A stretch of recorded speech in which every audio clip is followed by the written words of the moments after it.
도마복음 101장.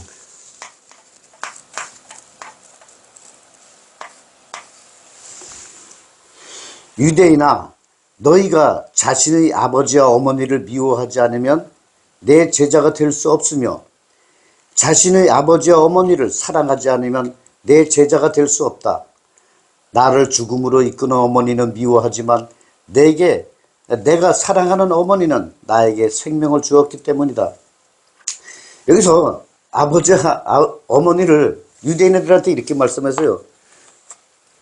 너희가 자신의 아버지와 어머니를 미워하지 않으면 내 제자가 될 수 없는데 자신의 아버지와 어머니를 사랑하지 않으면 또 내 제자가 될 수 없대요. 아니, 아버지와 어머니를 미워하지 않으면 내 제자가 될 수 없고 아버지와 어머니를 사랑하지 않으면 내 제자가 될 수 없고, 이게 도대체 무슨 얘기예요, 이게? 이거를 물리적인 세상 이야기로 해설할까요? 참 궁금해. 이거 어떻게 이 세상 이야기로 해석이 될까? 나를 죽음으로 이끄는 어머니는 미워하지만 내게 사랑하는 어머니는 나에게 생명을 주었기 때문이다. 그러니까 여기서 이 말씀의 핵심은 미워하는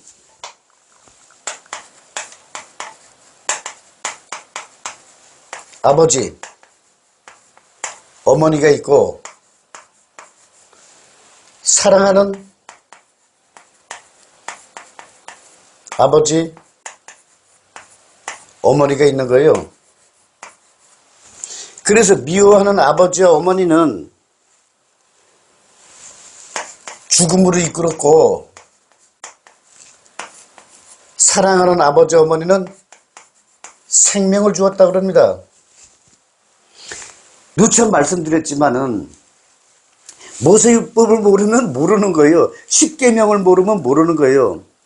모세율법이 뭔지 모르는 사람은 이거 도무지 100번, 1000번, 10,000번 읽어봐도 뭔 내용인지 몰라요. 그래서 이 성경을 잘 모르시는 분들은 이걸 보고 야, 이 성경 이거 휴지 쪼개기 찢어버려. 심한 사람은 공개적으로 방송에서 얘기했어요. 화장실에서 휴지를 썼다고. 참 몰라도 너무 몰라요. 왜냐면 세상 사람들이 이걸 몰라. 이때 당시 유대인들의 하늘과 땅은 모세율법이었습니다.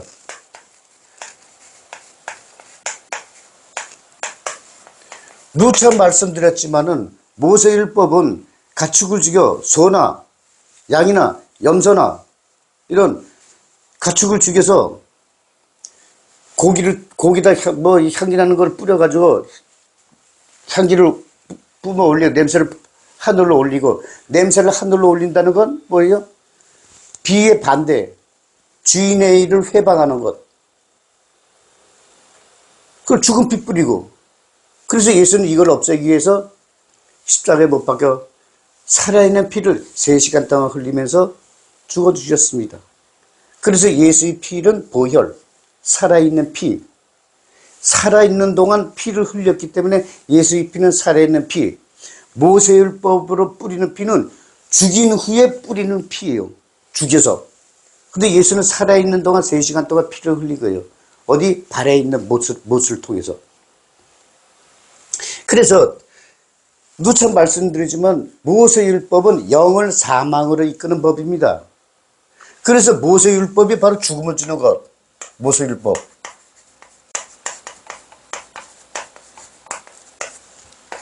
생명의 법은 뭐예요? 성령율법. 성령. 그래서 이 말뜻은 예수께서는 유대인아, 너희의 아버지는 뭐예요? 여기서는 모세고 사랑하는 이는 여기서는 성령. 어머니는 뭐예요? 어머니는 성전이라 그랬잖아요. 그래서 뭐냐면 여기서 어머니는 모세율법, 건축물.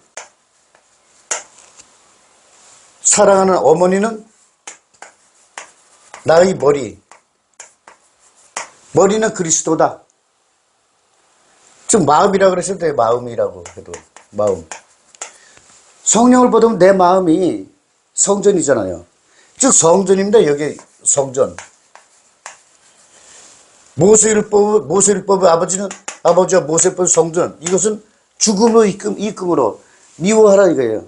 그러나 사랑하는 아버지 성령과 나의 마음, 내 마음, 나를 사랑하라. 이 말씀이세요. 그래서 성경을 성령으로 해석하면 간단하게 답이 나오는데 이 말씀을 물리적인 세상 이야기로 해석을 하려니 진짜 답답할 지경이죠. 이걸 세상 이야기로 이거를 해석한다는 게 저는 참 신통해. 어떻게 해석할까 궁금하고. 그리고 102장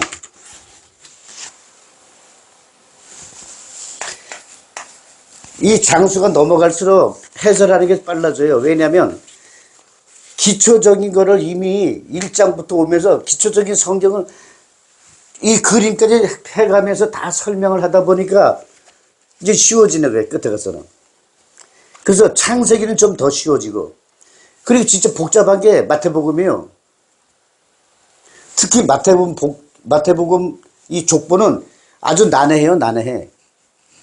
근데 그 마태복음 족보에는 이 족보가 성경 전체를 알게 하는 내용인 것입니다. 자, 102장. 저주받은 바리새인은 소 여물통 앞에서 잠자는 개처럼 자기가 먹을 수 없다고 하여 소들도 먹지 못하게 하는 자들이다. 이제 여기는 아주 개를 바리새인이라고 아예 딱 못을 박았네요. 바리새인이 누구예요? 어차피 유대인이잖아요. 근데 바리새인들은 뭐냐? 사실 이 예수 시대에 바리새인과 사두개인이 있었는데, 바리새인들은 천국은 있다, 천국과 천사를 믿었어요. 그런데 사두개인은 천국과 천사를 안 믿었어요. 그래서 바리새인과 사두개인은 만날 때마다 싸워.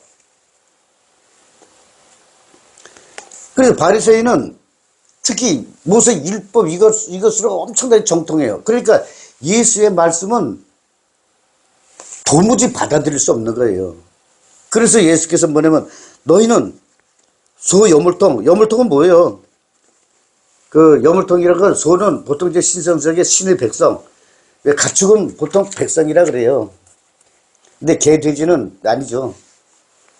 근데 재물이들 백성의 마음 뭐 이런 뜻도 있는데, 그냥 소라고 생각하세요. 소가 여물통에서 여물을 먹는데, 이 개는 잠자는 개처럼 성경에서 잠잔다 하는 것은 뭐냐? 육신이 죽어서 심판받기를 기다리는 이 혼들, 육신이 죽은 유대인들을 말하는 거예요. 육신이 죽은 이스라엘. 잠자는 개처럼 자기가 먹을 수 없다고.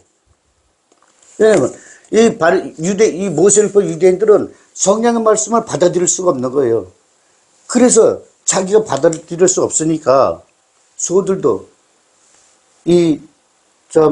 일반 유대인들이 예수를 믿고 성령을 받으려는 것을 못하게 막는 거예요. 다른 큰 의미는 없어요. 소들이, 가축하면 소는 숫소, 이러잖아요. 이것은 신의 백성이라는 뜻이 있는 거죠. 소는 이 재물이니까. 개나 돼지는 재물이 아니에요. 그래서 이 말씀은 이 예수에 있을 당시, 예수가 생활할 당시 악하게 방해했던 세력들, 바리새인뿐만 아니라 모세율법에 속한 자들이 다 예수를 방해했고, 또 제자들이 성령 받은 후에는 악하게 방해했던 세력들 역시 유대인이었던 겁니다. 모세율법 유대인. 그래서 성경에 적그리스도가 나오죠. 이것은 뭐 다른 거 아니에요. 모세율법 유대인을 말하는 겁니다. 모세율법 유대인. 성령의 사도시대 때는요, 이 로마군이 이스라엘을 박해하거나 그러지는 않았어요. 해봤자 제한적이었죠. 그러나 성령의 사도를 악하게 방해한 세력은 모세율법 유대인이었던 겁니다. 그래서 유대인을 보고 적그리스도라고 그러죠. 적그리스도. 그 아이들아, 마지막 날, 마지막 때다. 즉 성령의 사도들이 다 죽는 날이 마지막 때예요. 심판 때고 종말이고. 성경에서 종말 심판 때 마지막 날이다 하는 것은 바로 성령의 사도들이 다 죽는 날, 그때를 말해요. 그래서 사도들이 다 또 그러잖아요. 아이들아, 이제 마지막 날, 마지막 때라. 적그리스도가 예전에도 있었지만 더 횡행한다. 예수도 제자들이 종말이 언제 옵니까? 그러니까 너희가 있을 때 다 일어난다 그러잖아요.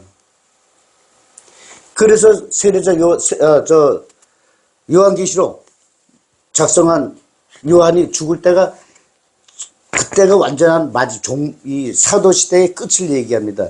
그래서 성경의 모든 비유 말씀을 감추고 그 사랑만 남기고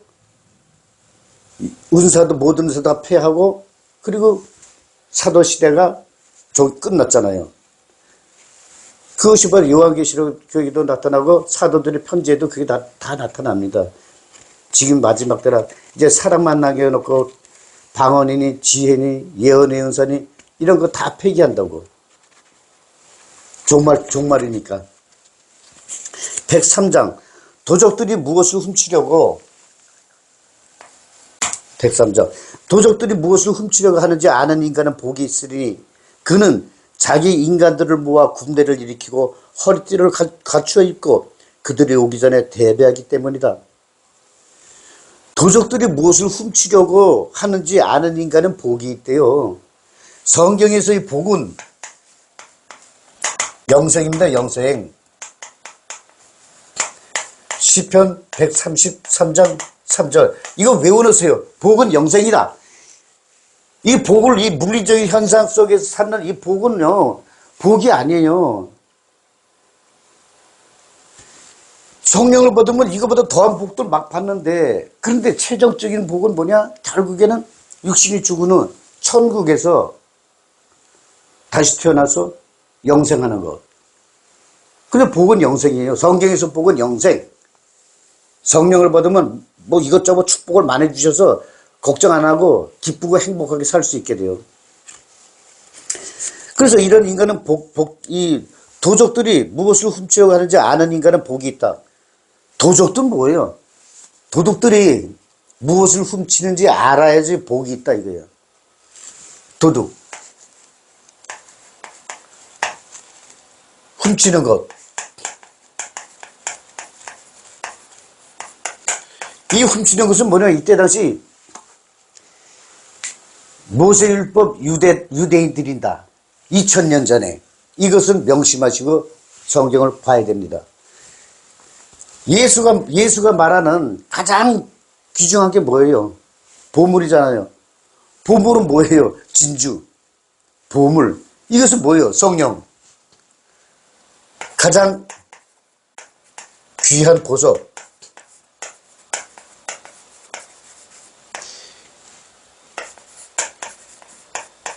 예수의 성령. 도둑은 뭐예요?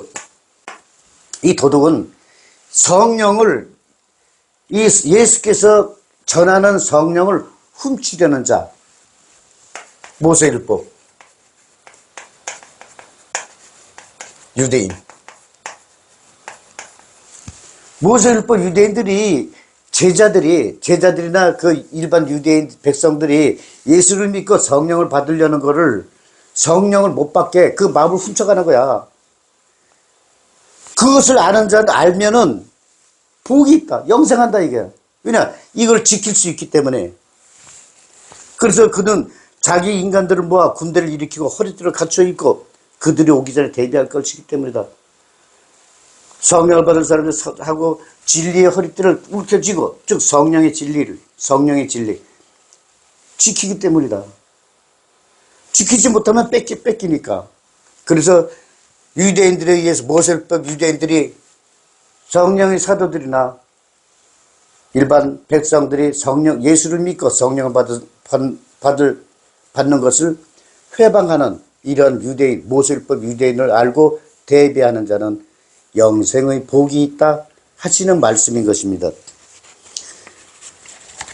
복잡한 게 없어요. 성경은 성경으로 해석하면 간단히 해석되는 거예요. 그리고 여러분들은 1강부터 도마복음 1장부터 쭉 들어오신 분들, 그 다음에 차원의 벽에서 교육용으로 차원의 벽 1강, 2강, 3강, 4강 이걸 또 미리 또 보신 분들은 쉬워요. 성령 보기 아주 쉽습니다.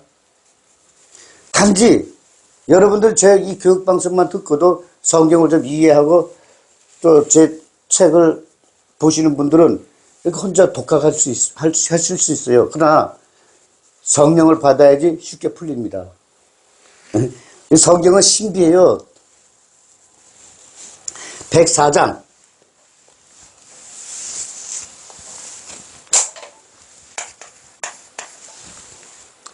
유대인이 예수께 말했다. 오십시오. 오늘 우리와 함께 기도하고 금식합시다. 그래. 유대인들이 기도와 금식. 유대인들의 기도는 뭐냐? 모세율법 유대인들의 기도는 모세 오경 낭송입니다. 모세. 낭송을 듣는 것. 금식은 뭐냐? 금식은 그 바리새인들이 시드기의 왕 때 그 여호와는 그 신은 이 바벨론의 느부갓네살 왕을 종으로 삼아서 이 모세율법 예루살렘 성전을 불태워버려요. 3일 동안 불타 이게. 그 3일 동안 불타는 거 보고 슬퍼하고 그 모세율법 건축물이 무너지는 것을 보고 슬퍼하고 또 바벨론에 끌려가는 것을 보고 슬퍼하고 심판받는 것이라는 그러한 죄의식을 느끼지 못하고 바빌론의 느부갓네살 왕을 그냥 악마화하는 거죠. 그래서 다시는 우리 이런 일을 당하지 말자 하고 슬퍼하고 하는 게 바로 금식입니다. 금식.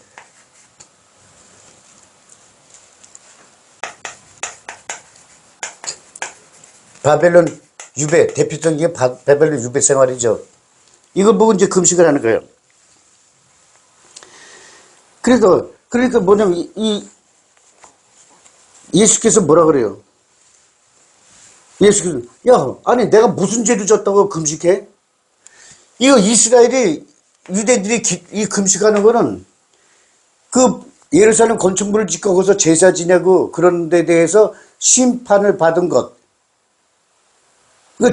쉽게 죄를 지은 거죠.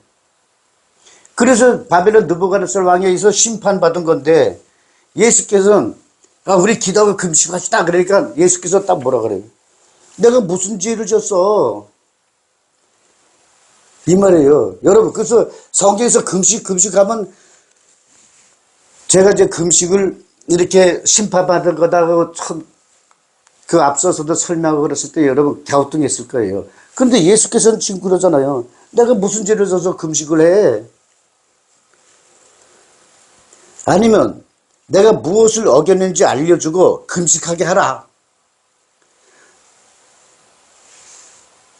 금식하자니까 내가 무슨 죄를 졌는데 아니면 내가 무슨 죄를 지었는지 나한테 말해주고 금식하라 그래라. 금식은 이게 뭐 신께 모든 걸 다 드러내놓고 뭐 금식하자 그런 게 아니었던 거예요. 차라리 너희는 신랑이 신부 방에서 나왔을 때 그때는 신랑을 위하여 기도하고 금식하라. 차라리 신랑이 신부 방에서 나왔을 때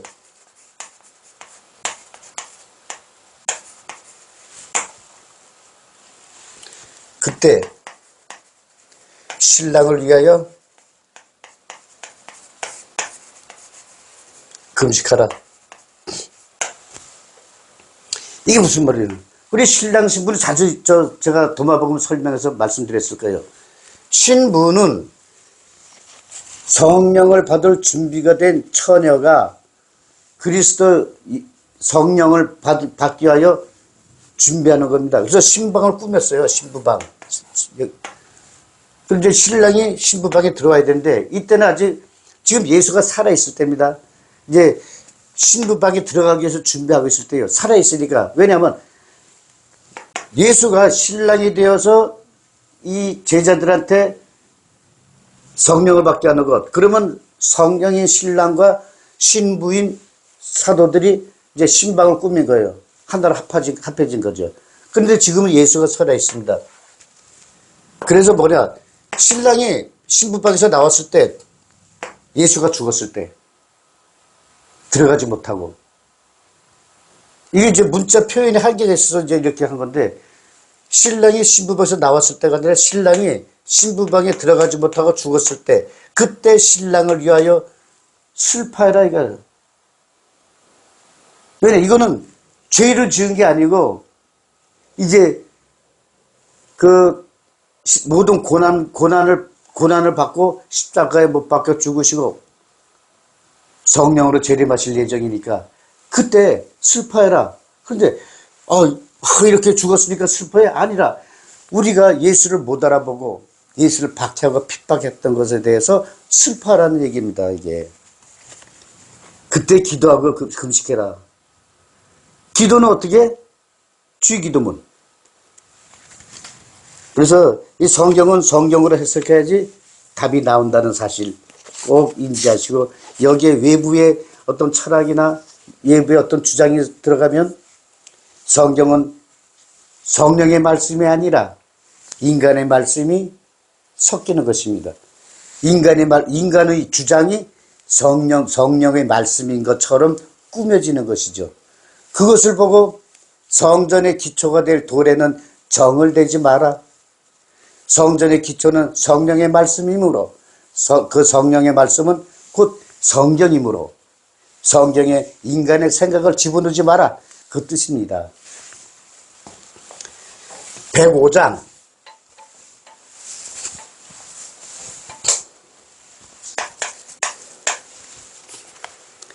너희들이 아버지와 어머니를 알게 되면 너희들은 창녀의 후손이라고 불리게 될 것이다. 아니 이게 뭔 말이에요 도대체.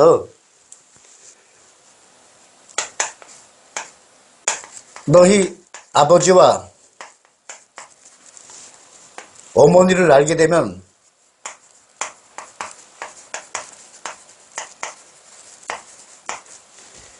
창녀의 후손임을 알게 된다. 이게 창녀의 후손이라는 거는 이게 예언서에 보면은 많이 나와요. 이 호세아서 2장 7절. 그가 나를 외면한 자를 따라갈지라도 따라가지 못하며 그들이 찾아도 만나지 못할 것이며 그제야 그들이 이르기를 본 남편에게로 돌아가리니 그때의 형편이 지금보다 나았습니다. 본 남편. 그 예레미야 31장 32절에 봐도 그들이 남편이 되었어도 그들이 내 언약을 파기하였기 때문이다. 이렇게 이 창녀의 후손이라는 말이 구약 성경에 많이 나와요. 그럼 도대체 창녀는 무엇이냐? 우리 이걸 알아야죠. 창녀. 창녀란 뭐예요? 본 남편을 놔두고 다른 남편하고 다른 남자하고 관계를 하는 거예요. 그래서 이게 십계명에 간음하지 말라.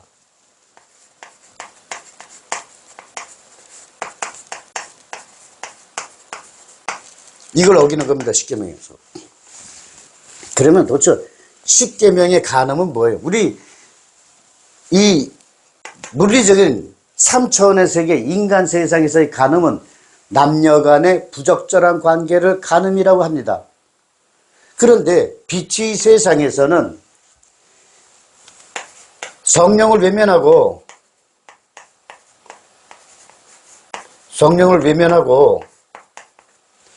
우상을 섬기는 것, 우상, 아이돌이라고 그러죠? 우상을 섬기는 것. 그런데 유대인들의 유대인들은 뭐예요? 성령을 외면하고 뭐를 보고 있어요? 모세율법. 모세율법을 바라보잖아요. 모세율법이 우상인 거예요. 그래서 성령을 외면하고 모세율법을 바라보는 것을 간음이라고 하는 것입니다. 간음. 그리고 유대인들이 성령을 외면하고 어떻게 돼? 보통 이제 우리가 신랑 신부 하면은 성령이 신랑이고 신부가 나잖아요. 그런데 성령이 신랑을 외면하고 모세율법을 신랑으로 모셨어. 그래서 창녀의 후손이라고 그러는 겁니다. 그 예레미야 3장 14절. 예레미야 3장 14절에 뭐라 그래요? 배반한 자들아 돌아와라. 나는 너희 남편이다. 예레미야가 그렇게 예언자가 선지자 예레미야가 야 얘들아 유대인들아 내가 너희 남편이야. 내가 너희 남편 10계명 성령이 내가 너희 남편인데 너는 지금 누굴 남편으로 받고 있어? 모세율법을 남편으로 삼았잖아. 그래서 너희는 창녀야 그러는 거예요.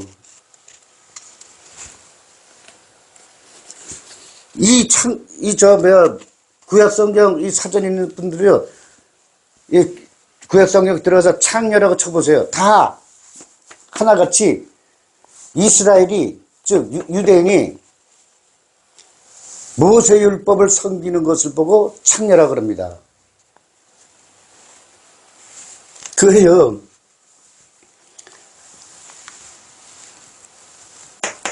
너희 아버지와 어머니를 알게 되면 창녀의 후손임을 알게 된다. 너희 아버지와 어머니 즉 모세와 모세율법 성전은 성령을 외면하고 십계명을 외면하고 만든 모세율법이라는 거. 인간이 만든 모세는 인간입니다. 인간이 만든 신 우상 이것이 바로 모세율법인 것이고요. 그래서 이것을 알면은 너희는 창녀의 후손임을 알게 된다 이 얘기예요.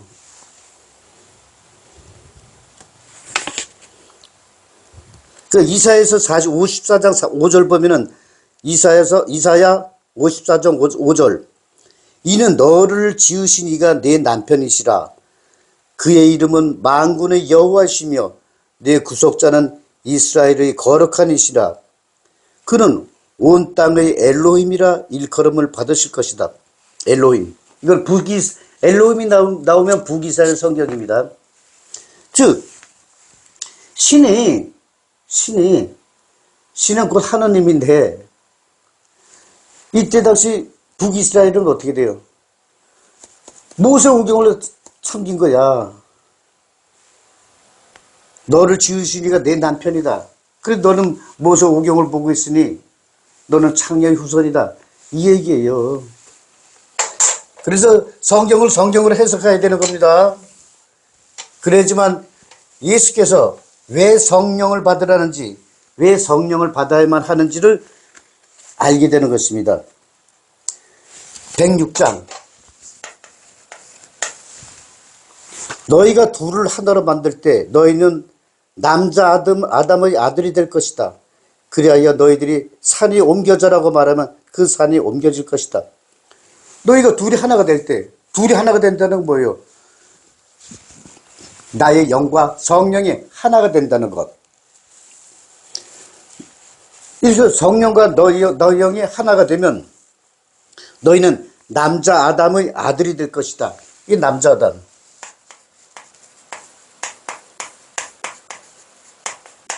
그냥 아담이라 그러면 안 돼요. 남자 아담, 여자 아담으로 해석돼야 돼요.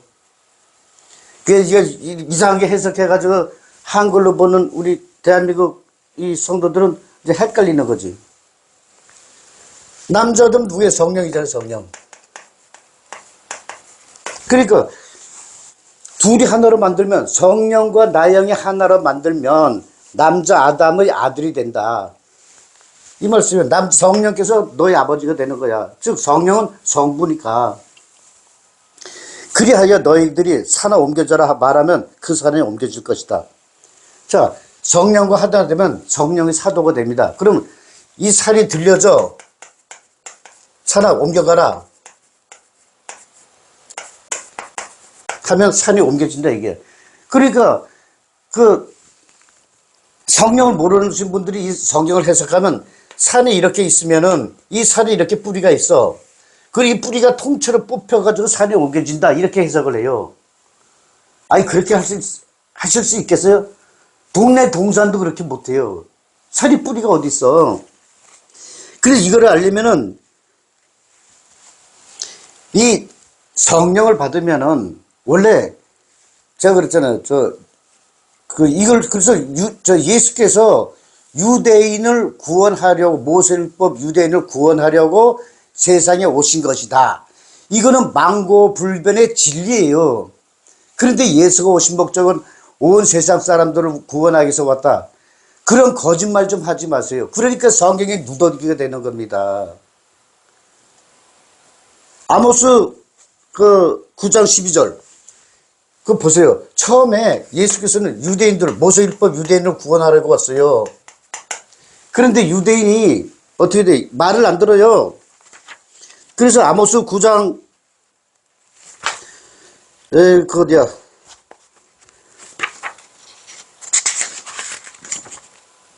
아모스 9장 12절에는 9장 12절 여기 정확하게 표현했어요. 그들이 에돔에서 에돔의 남은 자와 내 이름을 일컫는 만국을 기업으로 얻게 하리라. 이 일을 행하시는 여호와의 말씀이니라. 창세기 3장 15절. 거기 보면요. 여기 사도행전 2장 28장 28절에 보면 그런즉 이 구원이 신의 이 구원은 성령이요. 이방인에게 보내어진 줄 알라. 이게 창세기 3장 15절은 이 구원이 이방인에게 보여진 줄 알라. 즉 뭐냐면 산하 옮겨져라 하면은 유대인들은 자꾸 반대하고 거절하니까 이 말씀의 산 성령의 말씀이 에돔족으로 옮겨간다는 얘기예요. 에돔족은 누구냐?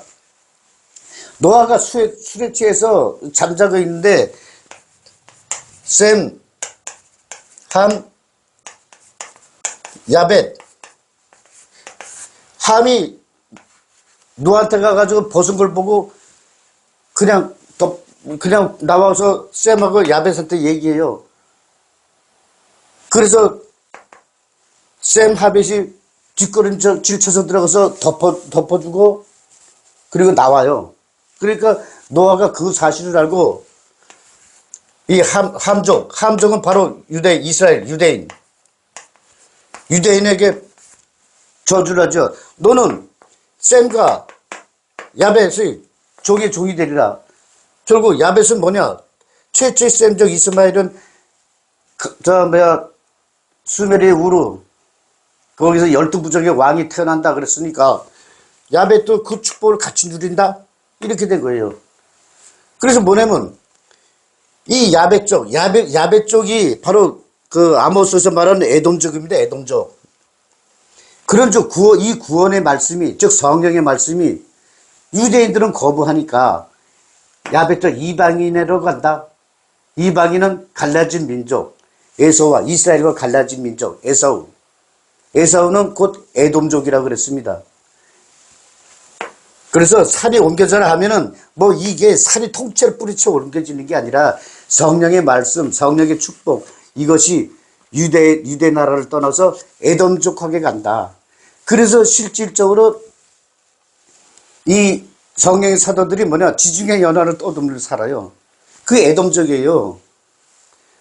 근데 히브리서 하면 히브리에서 사는 이스라엘 그러는데 그게 아니라 에돔족. 그때 당시 나라는 에돔족이나 야벳족이나 사마리아인도 유대인이니까 아수르와 유대인이 혼혈하니까 다 그 합통 속에 다 그렇게 살았던 거예요. 그래서 어디를 가든 다 야벳족이 다 있어요. 그래서 성경 사도들 야베 족한테 이 복음을 전파한 겁니다. 그래서 유대인들이 망하고 나서 실질적으로 이 성경을 전파한 것은 야베 쪽인 것입니다. 성경의 흐름을 아셔야 돼요. 그래서 이걸 사도행전에서도 그렇게 증명하고, 이 말씀이 바로 야베 유대 나라에서 이 에서의 후손 에돔족으로 흘러간 줄 알아라, 그 얘기 나오는 거예요. 그래서 성경의 어떤 큰 흐름을 알고 이 성경을 보아야 됩니다. 그래서 이거는 마태복음에서도 이게 있어요. 26장 29절에 내가 포도의 나무에서 난 것을 이제부터 내 아버지 나라에서 새 것으로 함께 마시는 날까지 마시지 않을 것이다. 포도주는 뭐예요? 유대인들이 모세율법을 올리는 제물, 죽은 피 제물이에요. 그러니까 난 이제 이 피 안 마셔. 내 나라에서, 아버지 나라에서 새 것으로, 새 민족,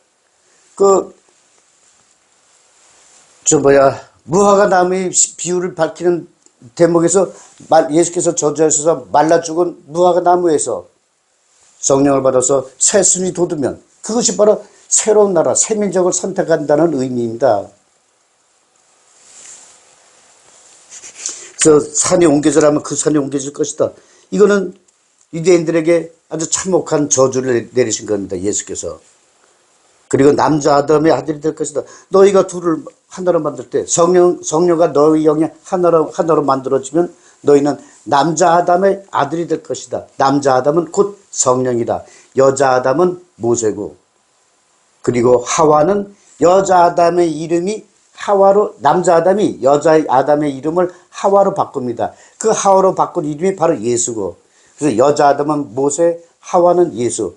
동일한 인물이지만 이름이 바뀌어서 결국 인간 세계에서 사역을 달리하는 거죠. 이 구약 성경에서, 구약 시대 때는 뭐냐, 이 성경 시대는 어떤 약속이 이루어지면 당사자가 와서 해결을 해야 돼요. 그래서 모세율법을 만든 모세가 그 신을 배반해서 죽은 후에 예수를 환생해서, 예수는 뭐냐, 자기가 모세율법으로 있을 때 그 행한 것을 다 해결을 해야 돼요.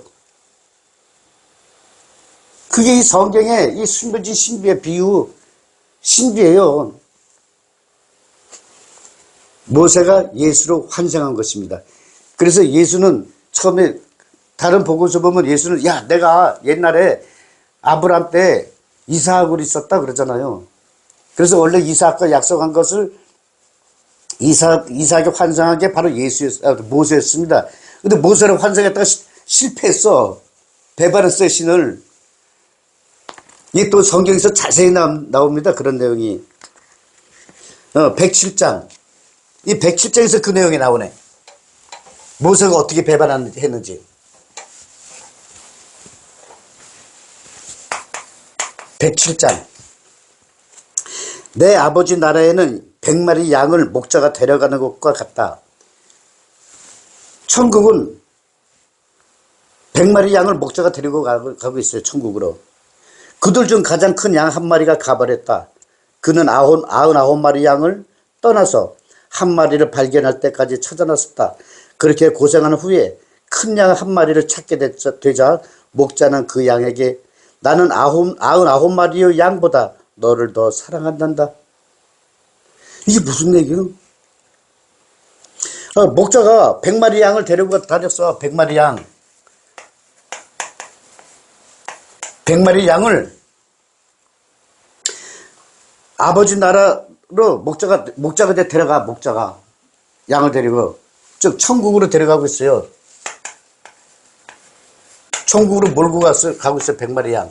그런데 그 중에서 가장 크고 가장 큰 양, 그 지도자급이죠. 그 지도자급이라는 거예요. 이 양을 잃어버렸어요. 그래서 99마리만 남았어요. 그래서 이게 다른 성경에서는 이 99마리 양을 어디다 두냐? 산에다 둔다 그래요. 산에다 놔두고 가장 큰 양을 찾으러 다녀.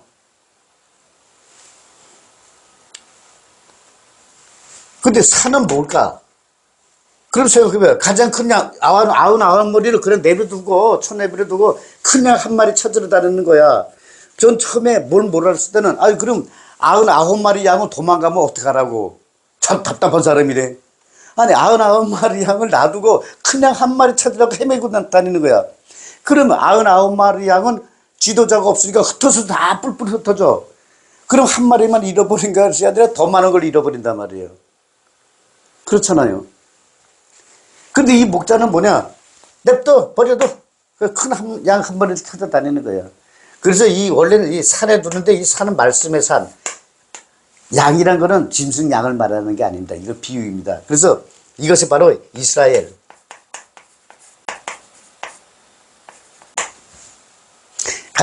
이거는 누구는지 일단 모르는 상태로 놔두고요. 큰 양 한 마리 찾았어. 이제 산을 헤매다가 이제 큰 양 한 마리를 찾았어요. 그 온갖 고생 끝에 약 1600년 정도 흐른 뒤에 찾았어. 1600년간 찾아 헤맸어요. 가장 큰 양 한 마리를, 이거를. 그래서 뭐라 그래? 목자는 이 잃어버린 양을 찾았으니까 가장 큰 양 보고, 나는 이 99마리 양보다 너를 더 사랑한다 그러는 거예요. 이게 우리 이 성경을 읽으면서 좀 이런 깊은 생각 안 해보셨어요? 도대체 이 가장 큰 양 두 번에 걸쳐서 나오는데 이 99마리는 필요 없어. 사랑 안 해. 이것이 바로 뭐냐?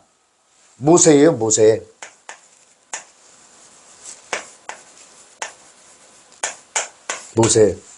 모세가 모세를 볼 만들고 바위 2번 두들기고 그래서 신에게 이 심판 받잖아요. 그래서 그걸 잃어버렸다 그러는 거예요. 그러니까 잃어버려서 모세가 이제 환상하길 기다린 거야, 신은. 응? 그래서 그걸 이제 찾아 헤맸다 그러니까 온갖 그렇게 고생한 후에 발견할 때까지, 한 마리를 발견할 때까지, 누구냐? 예수를 발견할 때까지 찾아 헤매고 다닌 거예요. 그래서 발견을 했어. 그런데 99마리가 그대로 있어. 99마리는 어디 하나도 도망가질 않았어. 그러니까 이 신은, 성령은 뭐야? 이 목자는 가장 큰 양 보고 찾으니까 나는 99마리 이거보다 너를 가장 사랑한다? 이것이 바로 예수인 거예요, 예수. 이거와 똑같은 비유가 어떤 성경에 보면 탕자의 비유가 있어요, 탕자. 돌아온 탕자. 온갖 그 신께서 이 주인이 부귀영화를 다 누리게 하고 온갖 아주 좀 이쁘게 치장해주고 그런데 이게 바깥 도망가가지고 온갖 다 탕진해. 탕진해서 이제 완전히 알거지 돼가지고 집으로 돌아오니까 주인이, 야, 내 아들 왔다. 너는 내가 돌아온 탕자, 가장 사랑하는 아들이다. 그렇게 맞이해 주잖아요.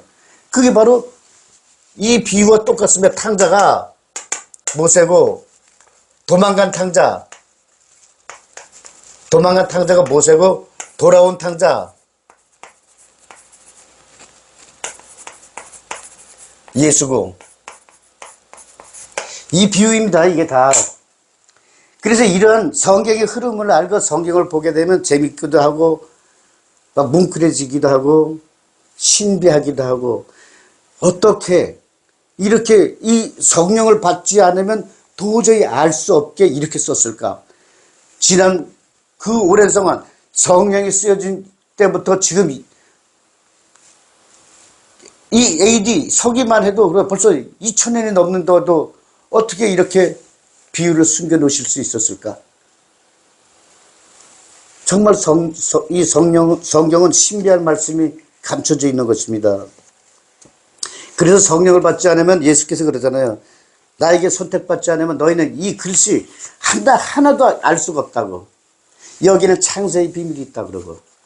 그런데 이 시대에 우리 교회 이 종교 지도자들은 이런 사실을 알고 있나요? 성령을 받지를 못했으니까 모르는 거예요. 성령의 참된 맛을 모르니까 모르는 거고. 하다못해 교회에서 기도하고 울 때 울음 나오는 사람, 그런 사람도 이해를 못하고 있고. 자, 108장.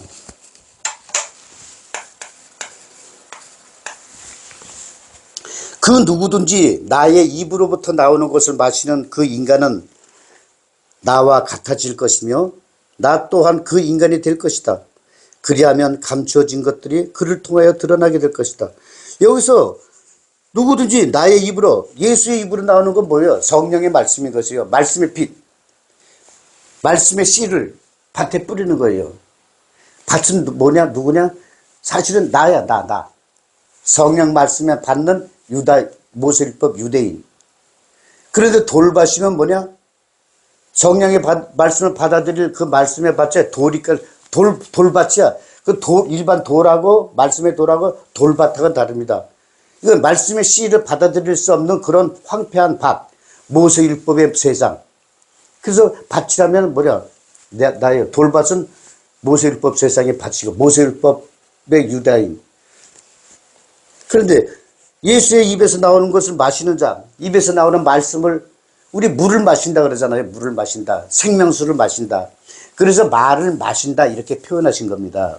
마시는 것은 그 인간은 나와 같아질 것이며, 즉 성령의 말씀 마시면은 내가 성령을 받게 되는 거야. 성령을 받게 되면 나 또한 그 인간이 될 것이다. 이게 바로 성령을 받으면 예수와 쌍둥이 형제가 되는 거예요. 성령과 저에게 오셔서 성령 세례 받으시고 성령을 받으시면 하나의 성령으로 인해서 여러분과 나는 쌍둥이 형제가 되는 것입니다. 성령을 받으면요, 높고 낮음이 없습니다. 다 똑같습니다. 단지 깨달음이 얼마나 되느냐. 저는 아직 다른 성령을 받은 사람은 성령 비슷하게 받으신 분을 봤어요. 그분하고 제가 만났었는데, 그런데 훈련이 부족한 거예요, 그분이. 지금은 어떻게 되시는지 모르겠는데,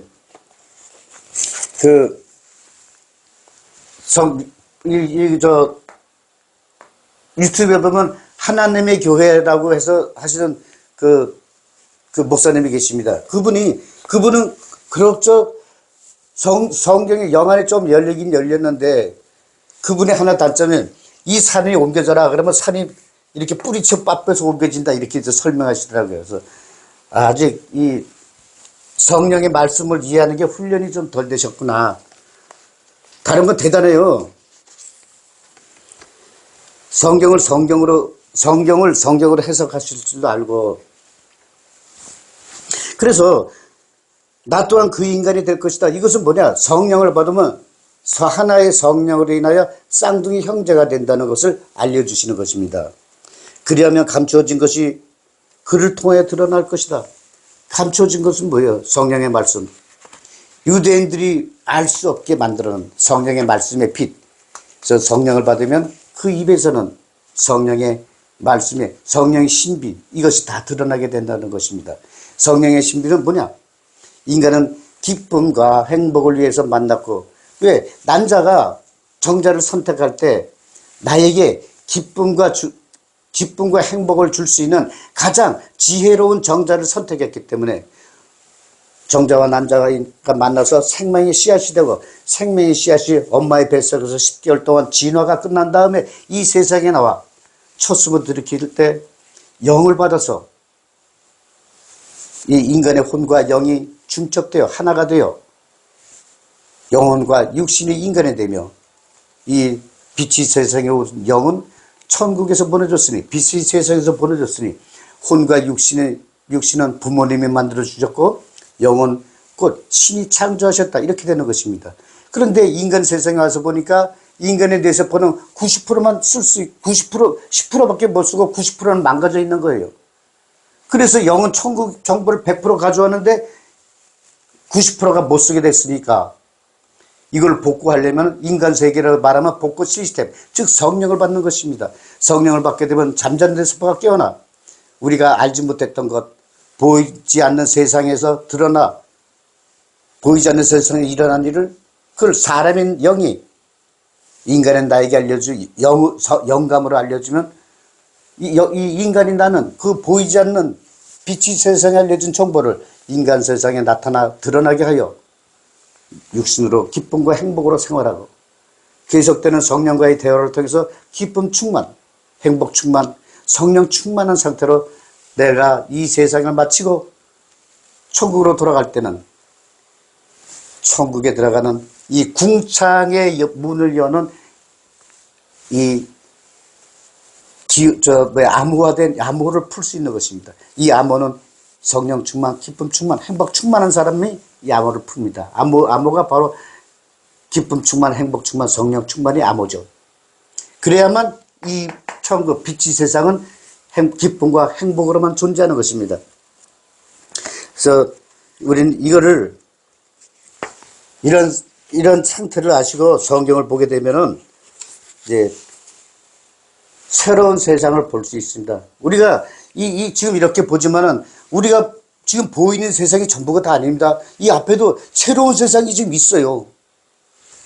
이 빛 형태로 된 세상이 지금 여기 바닥에 다 깔려 있습니다. 백구장. 아버지 왕국의 밭에 보물을 감추어 놓았다고 알려줬으니 이것을 찾지 못하는 인간과 같다. 그 인간이 죽고 나서 그 밭을 그의 아들에게 물려주었으나 그 아들도 또한 그것을 찾지 못하였다. 그는 그 밭을 상속받아 다른 인간에게 팔아버렸다. 그 밭을 산 인간이 그 밭을 갈다가 보물을 발견하여 그 인간은 이제 이자를 받고 빌려주고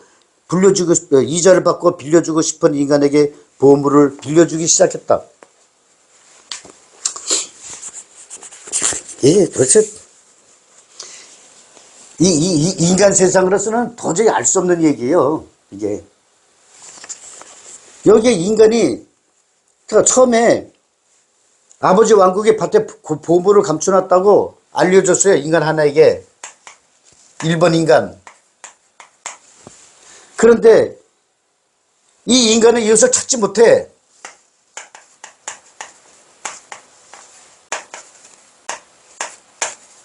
찾지 못함. 그리고 두 번째 인간. 그래서 그 인간이 죽고 나서 그 밭을 그 아들에게 물려주었으나 그 아들 또한 찾지 못했어요. 두 번째 인간도 못 찾았어.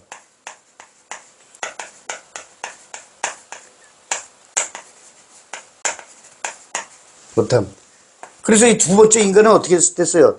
이 두 번째 인간은 다른 인간에게 물려주자는 게 팔아버렸어. 왜냐면 족속이 다른 거야, 족속이. 종족이 다른 거예요. 그래서 인간이 찾지 못하고 상속. 찾지 못하고 매각, 판매, 팔아버렸어요. 세 번째 인간은 찾았어. 찾았다. 보물. 아버지 왕국, 그럼 천국이잖아요. 아버지 왕국 가면 천국이라는 걸 다 알고 있어, 이제. 웬만한 사람들은, 성경을 조금 보는 사람들은. 아버지 왕국의 보물은 무엇일까요? 유대 나라에서 유대인들에게 보물은 모세율법이고, 성령을 받을 사람한테서 보물은 성령이라 그랬죠. 이건 이제 보물 얘기, 그동안 진주 얘기, 많이 나왔으니까 이건 아실 거예요. 보물은 바로 성령의 말씀, 성령이에요. 그럼, 자, 첫 번째 인간, 두 번째 인간, 세 번째 인간은 누구일까? 첫 번째 인간은 뭐냐? 이 성령께서 이스라엘을 포도원을 최초로 포도원 농사를 졌다 그래요. 포도원 농사. 이것이 우리가 알고 있는 포도나무, 포도덩굴 그게 아니라 포도원은 이스라엘을 말합니다. 이스라엘. 그래서 첫 번째 인간은 바로 이스라엘이에요. 이스라엘. 이스라엘에게 십계명을 줬어요. 십계명을 줬어. 십계명은 뭐야? 십계명에 감춰진 7계명은 바로 성령율법, 성령을 받으라는 계명, 무지개 언약. 이걸 줬어요. 근데 결국 이스라엘 찾지 못하고 상속해. 두 번째 인간한테. 두 번째 인간은 누구? 바로 이스라엘 멸망 후. 솔로몬이 죽고 나서 이스라엘이 분열되죠. 그래서 북이스라엘은 남북이스라엘 갈라진 다음에 북이스라엘은 북이스라엘 멸망한 건 뭐냐면 그 금송아지 두 마리 둔 것으로 인해서 멸망한 게 아니라 제사장을 아무나 임명했어요. 아무나. 그래서 제사장을 아무나 임명한 게 죄가 돼서 북이스라엘이 멸망됐습니다. 이거는 성경에 나와 있어요. 그리고 남이스라엘만 남은 거예요. 남이스라엘. 그래서 남이스라엘은 이제 애지중지게 키우는 거야. 그래서 이스라엘은 결국 뭐 상속을 누구냐? 남이스라엘 유다지파. 이것이 유다지파야. 유다지파. 유대인. 이스라엘 유대인에게 상속을 한 거야. 근데 유대인도 찾지 못해서 성령을 팔아요. 이거 팔아. 그래서 조금 전에 우리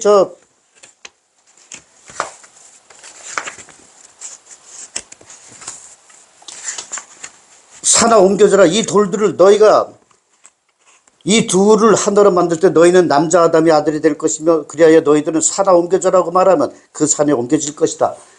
이때 제가 말씀드린 이 말씀의 성령, 이 유대인들은 결국 뭐냐? 성령을 외면했기 때문에 이걸 유대 나라에 있는 남이스라엘에 있는 모든 유대인들, 성령 받은 성령의 사도나 성령 받은 모든 사람들이 다 유대 나라를 다 떠나요. 남이스라엘을 어디로 갔냐? 에사우, 즉 야벳 쪽, 에돔족이 사는 쪽으로 다 이주를 간 거예요. 그래서 이 말씀의 산이 다른 지역으로 다 이동한 거예요. 그걸 이제 그 106장에서 설명을 했고, 109장에서는 뭐냐면 바로 이걸 얘기하는 거예요. 109장에서 뭐냐? 유대인은 찾지 못하니까 이거를 팔아버렸어. 어디다? 바로 에돔족. 이것이 바로 아모스 9장 12절. 그리고 사도행전 28장 28절. 여기에 이렇게 기록을 했어요. 여기에 이렇게 기록되어 있어요. 아모스 9장 12절에는 그들이 에돔의 남은 자와 내 이름을 일컫는 만국을 기업을 얻게 하리라. 이 일을 해가시는, 이게 뭐냐면 만국의 기업을 얻게 한다. 이거를 앞뒤 9장 12절 앞뒤를 이렇게 해보면은 말씀이 에돔쪽으로 간다고 나와 있어요. 그리고 사도행전 28장 28절. 즉 이런즉 신의 구원은 성령이라고 말씀드렸죠. 구원은 성령이다.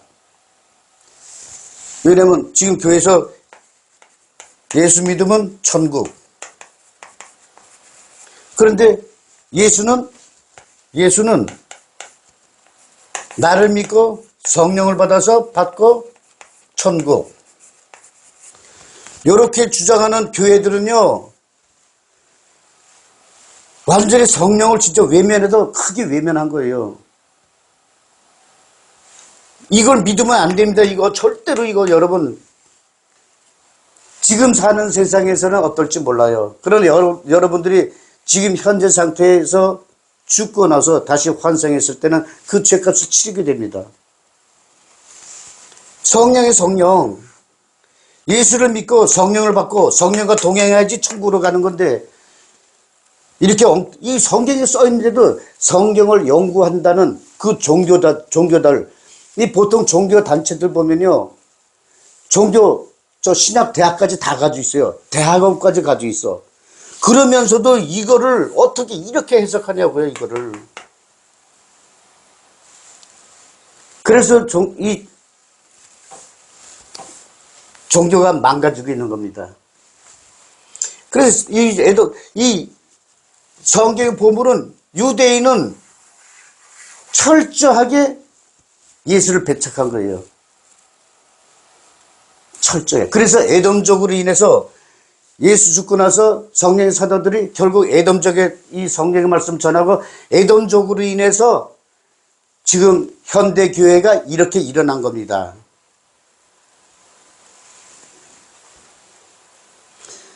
그래서 그 밭을 산 인간이 그 밭을 갈다가 보물을 발견하여 에돔족이 성령의 말씀 받고 성령의 말씀을 듣고 성령의 사도들의 교육을 받으면서 성령의 보물을 발견해요. 그 인간은 이제 이자를 받고 빌려주고 싶은 사람에게 보물을 빌려주기 시작했다. 그 말씀입니다. 그래서 성령의 말씀은 유대인을 통해서 이 세계 만방에 전한 게 아니라 성령의 사도로 인해서 전해진 게 아니라 성령의 사도 이 제일 마지막 세례자 요한이 죽은 후 에덴족으로 인해서 세계 만방에 퍼진 겁니다. 그건 성경에 그렇게 기록되어 있어요. 성경에. 그래서 우리는 이런 역사의 흐름을 알면서 성경을 보면은 아하, 그래서 마태복음은 BC 2150년에서 AD 2024년까지, 창세기는 BC 2550년, 2550년에서 AD 26년까지 예언서구나 하는 걸 이해하게 됩니다. 110장.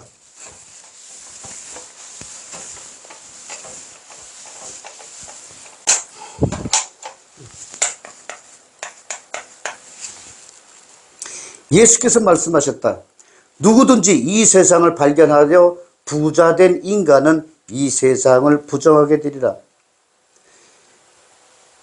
이 세상을 발견해야 부자된 사람. 이 세상, 예수께서 왔을 때 이 세상은 어떤 세상? 2000년 전. 지금 세상이 아닙니다. 2000년 전 예수께서 유대인들하고 얘기할 때 모세율법 세상이요. 그런데 모세율법은 뭐예요? 영을 사망으로 이끌어가는 모세율법. 그래서 영을 사망으로 이끄는 모세율법을 발견하여 모세율법을 버리고 성령을 받은 유대인들. 그래서 부자된 인간. 부자 됐어. 그러니까 뭐냐? 모세율법 세상 부정하는 또 한편으로 생각했을 때는 모세율법을 발견하여 부자된 거는 없죠. 모세율법을 발견했다는 건 모세율법이 죽음으로 이끄는, 영을 사망으로 이끄는 모세율법이니까 모세율법을 버리고 성령의 그리스도 옷을 갈아입고 부자다. 성령을 받으니까 어떻게 돼요? 기쁨 충만, 행복 충만, 성령 충만하니까 마음이 풍성하고 터져오르는 기쁨과 행복을 감당할 정도로 기쁜데 부자가 됐지. 그런 사람은 이 모세율법 세상을 부정한다. 이 말씀인 것입니다. 111장.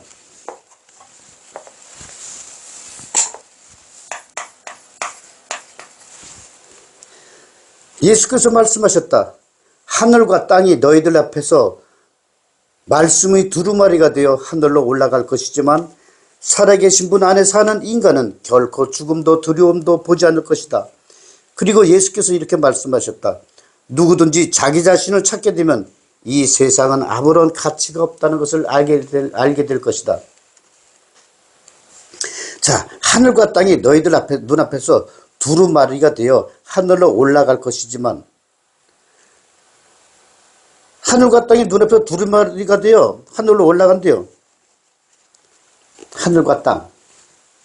여기서 하늘과 땅이 두루마리 됐다. 하늘과 땅. 야곱을 위하여 하늘과 땅이 있게 되었으니 그 하늘과 땅과 지금 여기에서 말씀하시는 하늘과 땅의 의미는 다릅니다. 왜냐? 여기는 하늘과 땅이 너희들 앞에서 말씀을 두루마리가 되어 하늘로 올라갔다. 2000년 전 예수 시대. 누구냐? 예수. 말씀이 두루마리가 되어서 올라갔어요. 말씀을 퍼뜨리고 이건 뭐냐면 말씀을 비유로 해서 두루마리로 감추서 올라가셨어요. 두루마리 말씀을 비유로 하여 하늘로 올라갔지만 살아계신 분 안에 사는 인간은 결코 죽음도 두려움도 없을 것이다. 살아계신 분, 말씀의 두루마리, 두루마리는 예수의 비유 말씀. 왜 두루마리를 만들어서 예수 이렇게 두루마리를 해서 가지고 승천하셨으니까 사람들 못 봐. 볼 수가 없죠. 왜? 왜 그랬을까? 성령을 받은 자만이, 성령을 받은 자는 기억나고 깨닫게 되게 돼 있어요.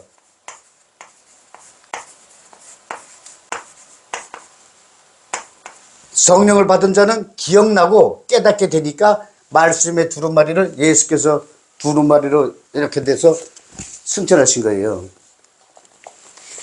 비유를 안 하고 이렇게 놔두면 큰일 나니까.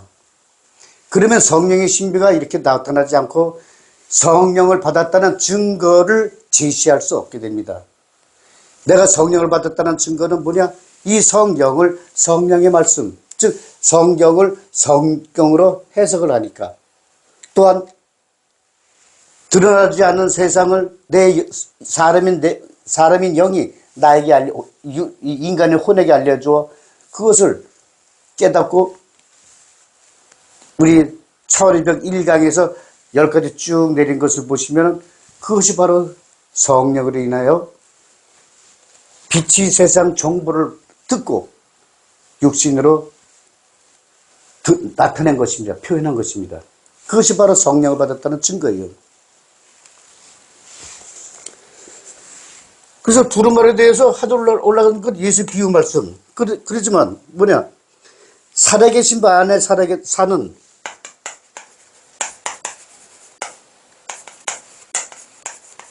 살아계신 분 안에 사는 인간은 결코 죽음을 맛보지 않으리라. 살아계신 분 안에, 이거 누구예요? 살아계신 분, 성령이잖아요. 살아계신 주 나의 참된 소망. 이 성령. 성령을 받은 사람은 결국 죽음을 맛보지 않는다. 왜냐하면 성령을 받게 되면은 예수가 두루마리로 돼서 비유를 해서 딱 감췄는데 성령을 받으면 다 기억나고 깨닫게 되니까. 저도 그냥 알아요. 알게 된 거예요. 알게 된 거. 제가 보자. 이게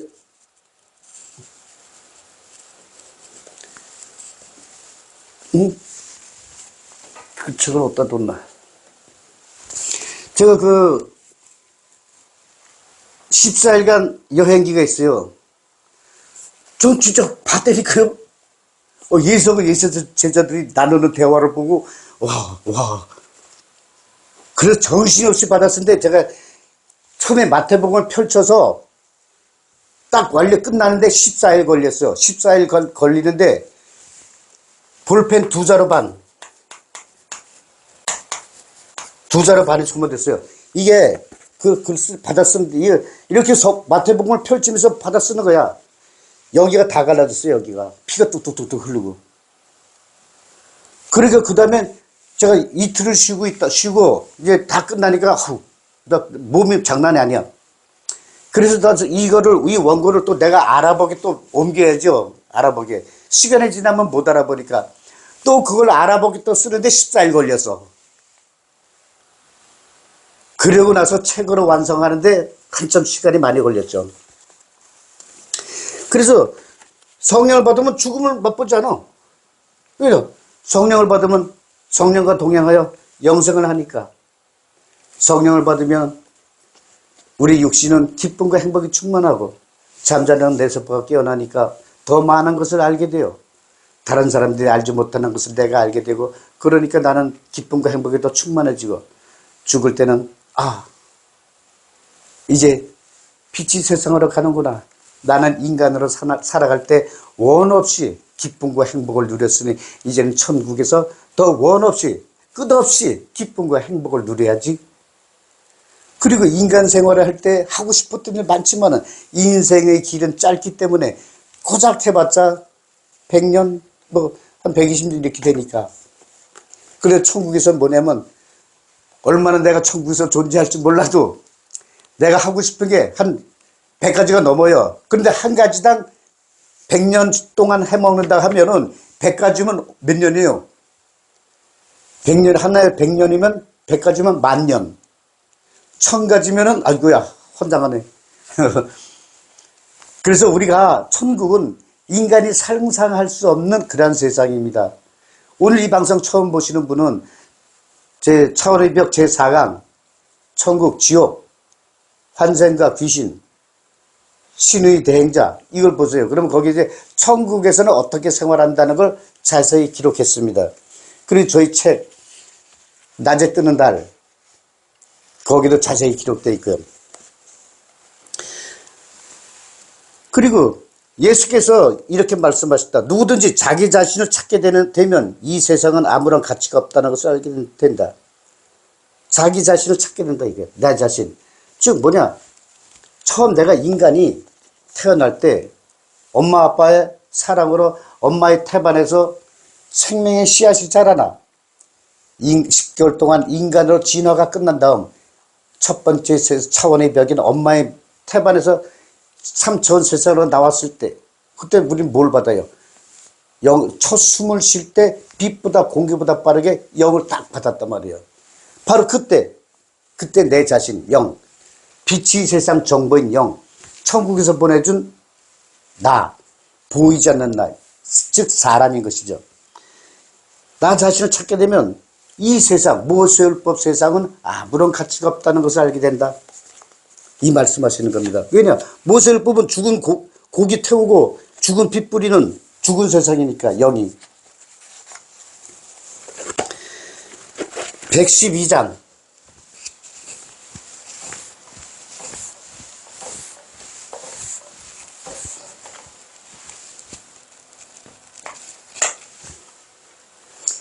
자신의 혼에 의존하는 육신의 끝은 처참하며 육신에 의존하는 영의 끝도 처참하구나.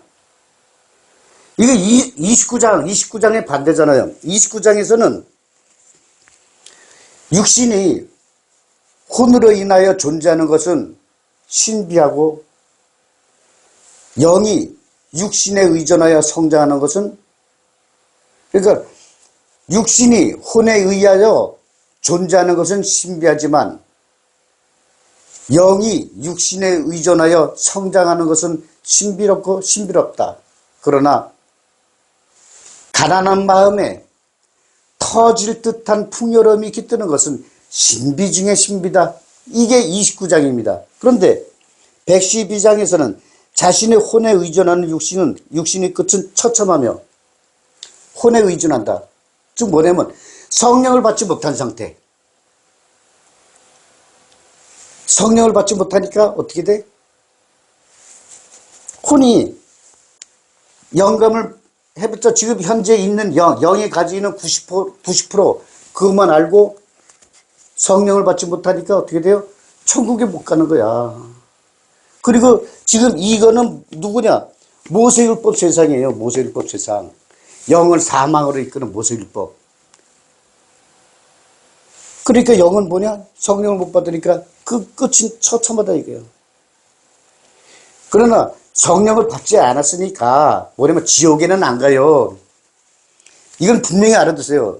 지옥은 성령을 받고 성령의 참된 맛을 맛보고 성령이 하시는 일에 참여한 사람이 성령을 모독하거나 성령을 외면하면 지금 이 세상과 오는 세상에서 절대 용서 못 받는다. 즉 지옥행이에요. 지옥의 생활은 제가 그전에도 다 말씀드렸고요. 그러니까 성령을 받지 못하니까 지옥은 안 가지만 이 육신이 죽은 후 그래서 성령을 외면하고 성령을 욕되게 하고는 모세율법을 제사를 지냈으니까 우리가 환생했을 때 제대로 생활하겠어요? 그리고 육신에 의존하는 영도 영의 끝도 처참하구나. 당연하죠. 성령을 못 받았으니까 육신에 의존하여 성령을 받고 영이 성장해야 되는데 성령을 못 받았으니까 영이 성장도 못하고 가난한 마음은 뭐냐? 여기서 성령을 못 받으면 가난한 마음이란 성령의 말씀이 없는 상태. 그렇게 되면 어떻게 돼? 끝이 처참하죠. 참 이게 좀 이 성경은 신비한 성경이에요. 신비예요, 신비. 113장.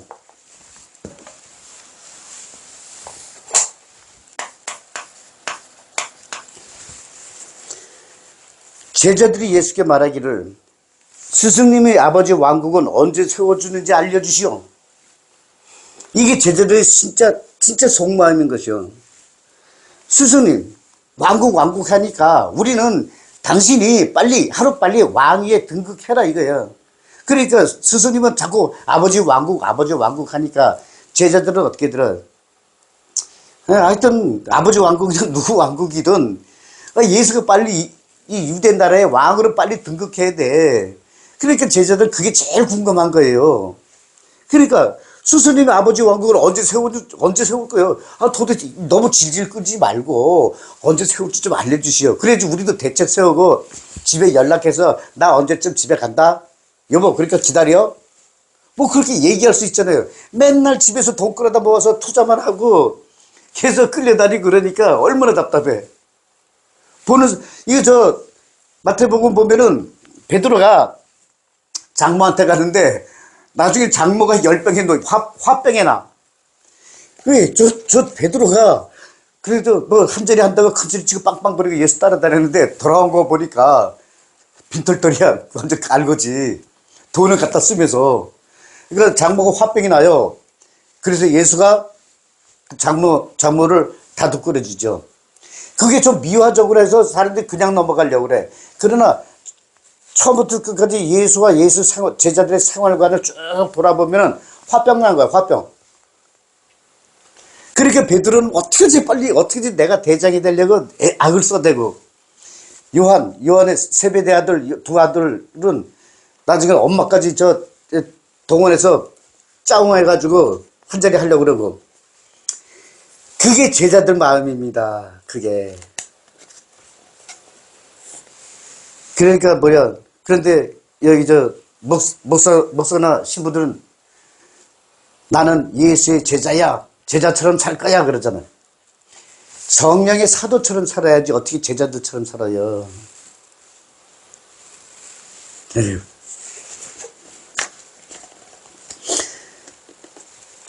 제자들은 그런 마음이에요. 그러니까 스승님의 아버지 왕국이 언제 세워져? 빨리 좀 알려줘. 그러자 예수께서 말씀하시기를 나의 왕국은 보이게 오는 것이 아니며 유대인의 형상인 나의 이름으로 여기에 있으니 여기로 오라, 저기에 있으니 저기로 와라, 이렇게 말하는 것이 아니다. 아버지 왕국은 유다의 온 땅에 펼쳐져 있으나 유대인은 보지 못할 뿐이다. 그리고 예수는 동문서답하는 거예요. 이게 제자들은 왕이 올라가 하여튼 때려 부시든 말든 그걸 주장하는데 예수는 아버지 나라가 여기 있다 저기 있다가 아니다. 언제 오는지도 알 수도 없고 유다 온 땅에 퍼져 있는데 너희들이 보지 못한다. 왜? 빛이 나라니까. 빛이 나라.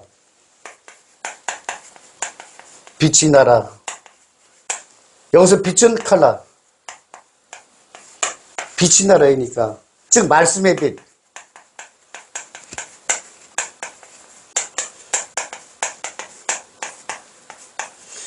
유대 온 나라에 말씀의 빛이 다 퍼져, 이제 다 뿌렸어. 그리고 온 나라에 다 있는 거야. 단지 너희들이 못 보는 거다.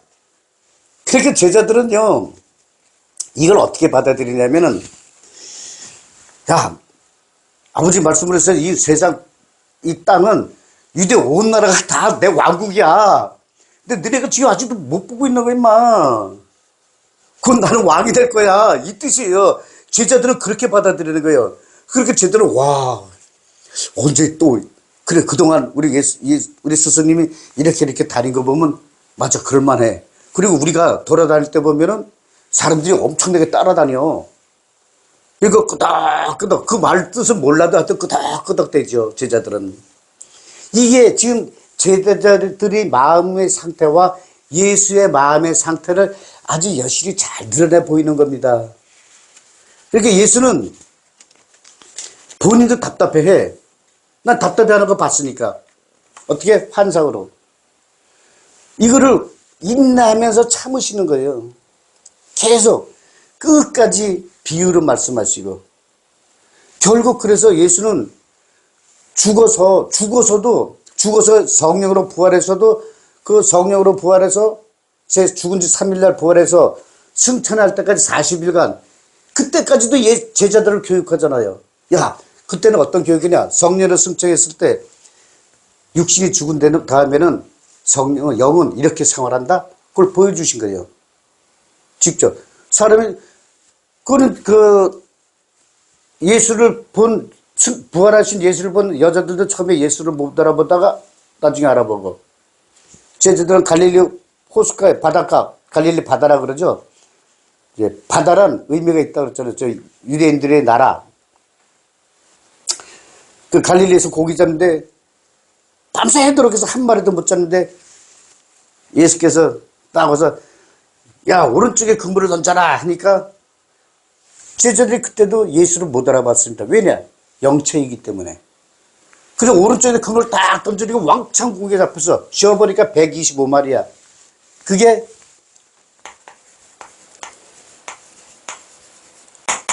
모나미. 이 125마리의 뜻이 모나미. 이건 이제 창조과학 그 유튜브 보고 제가 알았어요. 아, 125마리가 그런 뜻이구나. 참, 설명을 잘 해주셨더라고요. 그러고 나니까 예수가 보인 거야, 그 다음에.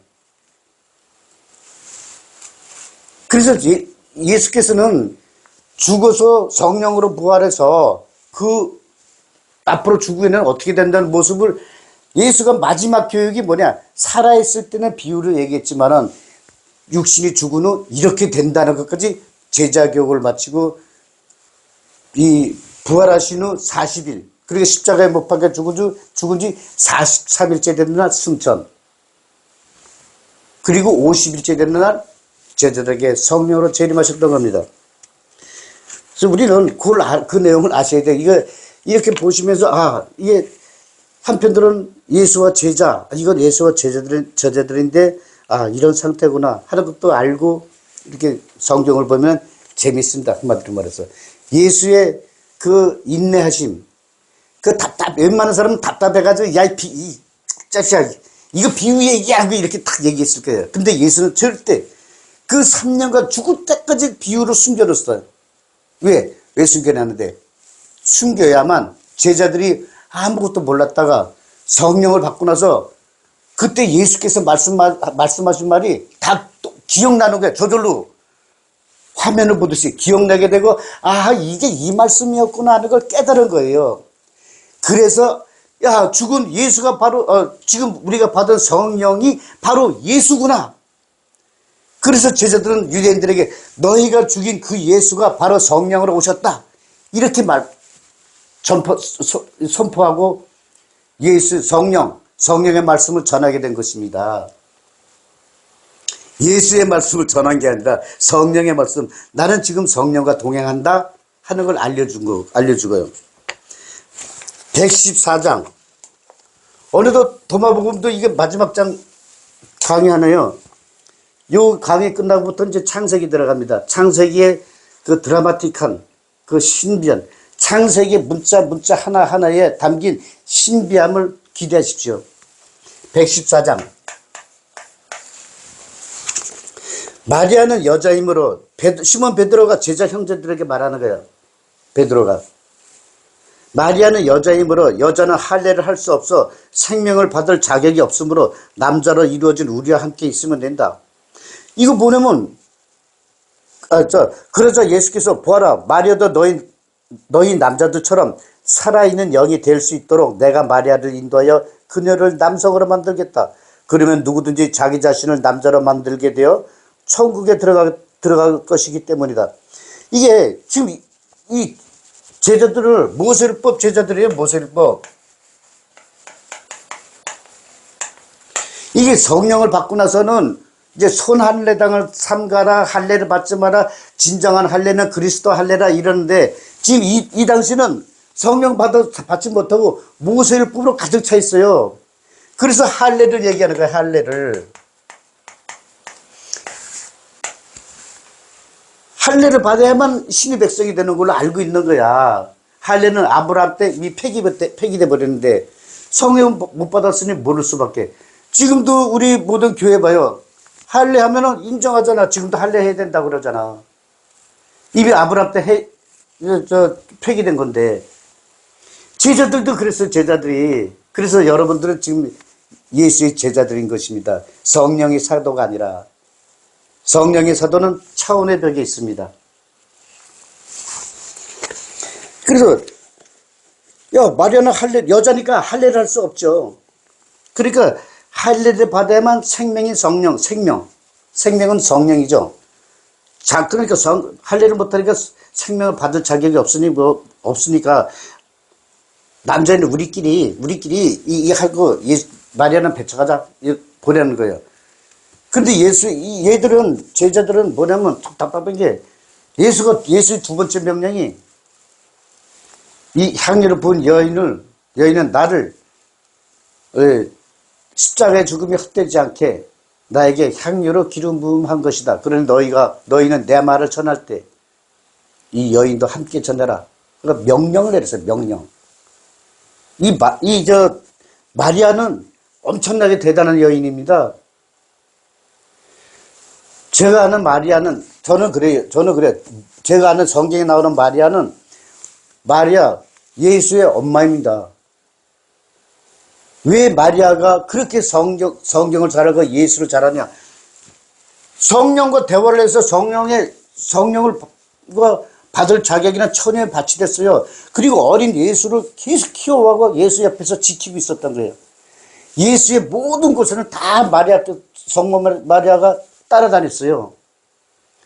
그 누구보다도 예수에 대해서 제일 잘 아는 사람이 바로 마리아입니다. 그리고 옛날에는요, 그러니까 지금 세상으로 여자를 알면은 안 된다니까. 제가 국민학교 4학년, 5학년? 5학년이 아니라 3학년. 3학년 때까지만 해도요, 어떻게 됐냐면은, 집에 밥 먹을 때, 여자는 부엌,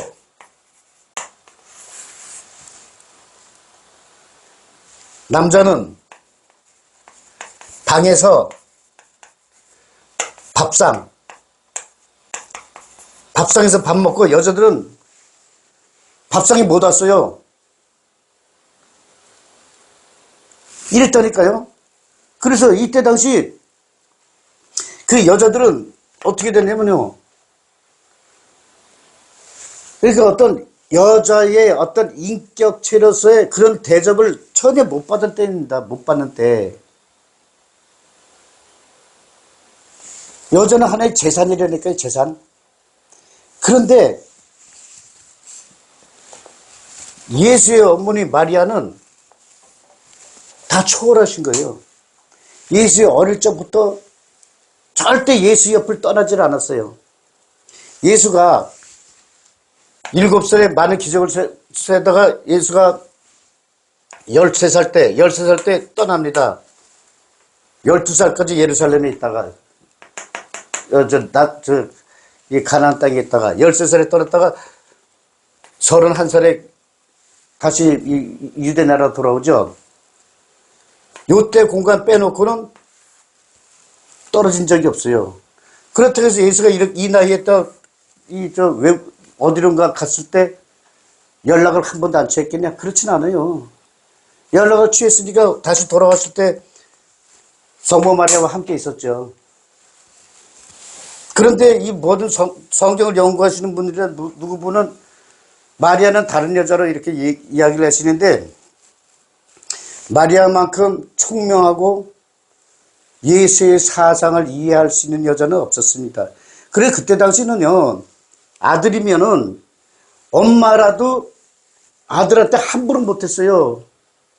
2000년 전. 지금 시대를 보면 도무지 이해가 안 가지만 실상 2000년 전은 그랬어요. 우리나라도 보세요. 조선 왕조 시대 때요, 황세자 되면 엄마도 왕한테 어쩔 수 없었어요. 신하대하듯이 했어요. 하물며 2000년 전 그때는 더 했어요. 아들이라 그래서 아들아 막 이렇게 안 됐어요. 그런 역사적 어떤 그 시대의 배경을 놓고 이 예수와 지금 제자들과 마리아의 대화를 봐야 됩니다. 여러분 지금 생각도 되게 이해가 가세요? 제가 초등학교 3, 4학년 때만 해도 여자들이 어디 방에 들어서 밥상에 앉아 큰일 나게. 밥상 머리에 못 앉았어요.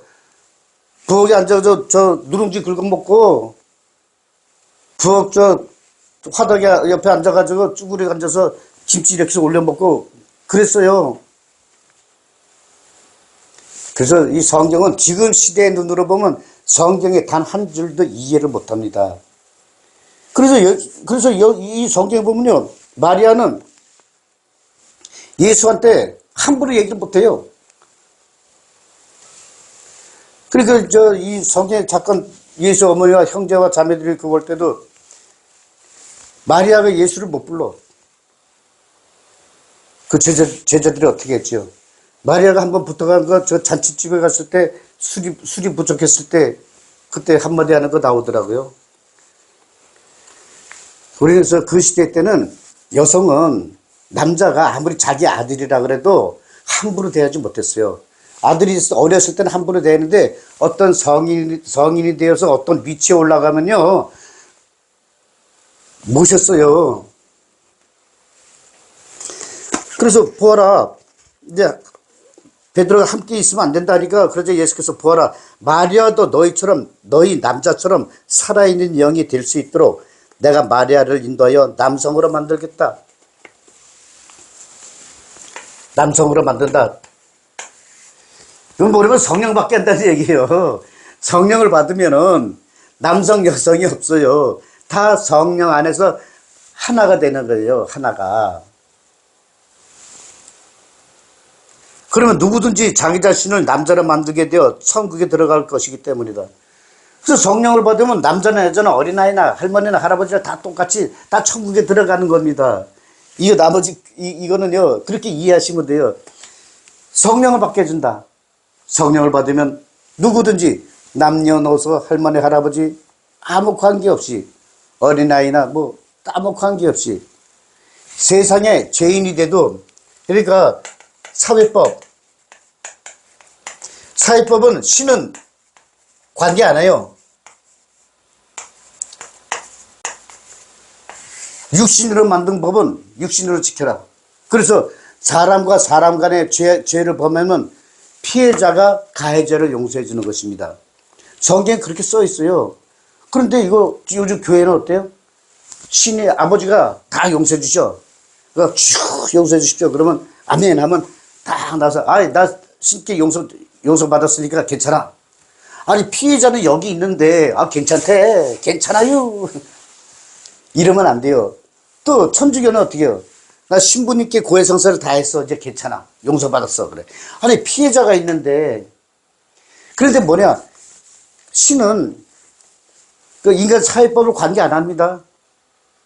오로지 성령을 받는 사람, 그걸 택함을 받아요. 택함 받는 게. 사회법을 안 지키면 어떤 현상이 발생하냐, 세상 사람한테 외면받으니까 성령의 임재를 그런 사람들은 느낄 수 없습니다. 세상에 사람끼리 만든 법을 어기는 사람들은 성령의 임재를 느낄 수가 없어요. 왜냐면 인간에게는 선과 선악이 있는데, 선한 사람이 바로 성령의 임재를 느낄 수 있고, 인간의 사회법을 어기는 사람은 성령의 임재를 느낄 수가 없는 것입니다. 그래서 신은 선악의 사회법, 인간끼리 만든 법으로 너희들끼리 만든 법은 너희들끼리 지키든지 말든지 알아서 해. 알아서 해. 난 그건 관계없어. 단지 너희는 성령을 받은 사람만이 내 백성이 돼. 이겁니다. 그래서 우리 인간의 사회법은 절대 관계를 안 했어요. 시대마다 다르고 나라마다 다르고 지역마다 다르고 한 집안에서 엄마와 아빠 간에도 다른 게 바로 인간의 법입니다. 근데 그걸 신이 어떻게 관계를 해? 관계 안 해요. 너희들이 어떻게 살든 난 관계 안 해. 단지 성령을 받아. 그럼 됐어. 그거예요. 그래서 성령을 받을 수 있는 성령께 감화 감동을 받을 수 있는 사람은 육신의 사회법을 잘 지키는 사람. 그런 사람들이 성령의 감화 감동을 받을 수 있게 됩니다. 그래서 도마복음은 이제 114장으로 이제 마무리 짓고 다음 시간부터는 창세기 편에 들어가겠습니다. 여러분, 창세기는요, 도마복음도 신비한 이야기가 많이 있었죠. 여러분들이 그동안 알고 있었던 성경의 내용, 성경의 진면목을 보았을 겁니다. 이제 이 창세기는요, 이 AD 26년까지의 역사, 기록이 창세기입니다. 신비한 세상이 펼쳐집니다. 여러분이 알고 있었던 에덴 동산, 에덴에서 흘러나온 물이 강이, 4개의 강이 돼요. 이 강이 바다로 흘러들어가서 어떻게 변화되는지, 노아의 홍수는 왜 노아의 홍수가 일어나서 또 어떻게 아모리족을 심판하였는지, 그 과정에 모세의 배반과 모세가 어떻게 돼서 예수를 환생하게 되는지, 이 모든 것은 창세기 편에 있습니다. 여러분 기대하십시오. 그리고 구독, 좋아요 꾹